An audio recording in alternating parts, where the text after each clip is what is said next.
மாற்றுத்திறன் படைத்தவர்களின் ஒரு பிரிவினரான குறைந்த உயரத்தில் பிறந்தவர்களுக்கு தேசிய அடையாள அட்டை சென்னையில் வழங்கப்பட்டது. இதன் மூலம் அவர்கள் அரசு வழங்கும் அனைத்து சலுகைகளையும் பெற முடியும்.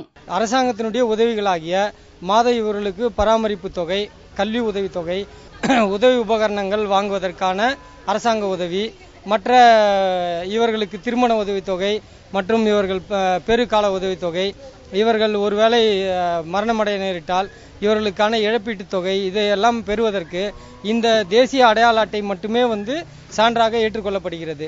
சென்னை சைதாப்பேட்டையில் உள்ள நலவாழ்வு மையத்தில் நடந்த இந்த நிகழ்ச்சியில் சென்னை, திருவள்ளூர், காஞ்சிபுரம் ஆகிய பகுதிகளில் இருந்து 50க்கும் மேற்பட்ட உயரம் குறைந்த ஆண்கள் மற்றும் பெண்கள் கலந்து கொண்டு அடையாள அட்டைகளை பெற்றனர்.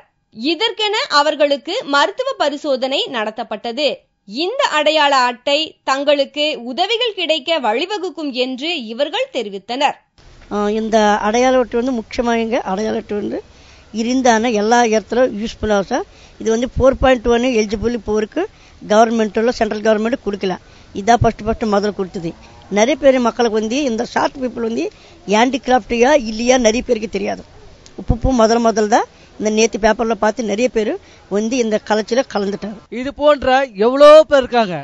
அவங்களுக்கும் முன்ன தொடர்ந்து கவர்மெண்ட் சலுகை செய்யணும். எங்களை மாதிரி ஆள்களை வாழ வைக்கணும். தமிழக அரசு முன் வரணும். இந்த திட்டத்தில் 18 வயது முதல் 60 வயது வரை உள்ள ஊனமுற்றவர்கள் பயன்பெறலாம். இதற்கு இந்த நல வாரியத்தில் உறுப்பினராக வேண்டும் என்பது குறிப்பிடத்தக்கது.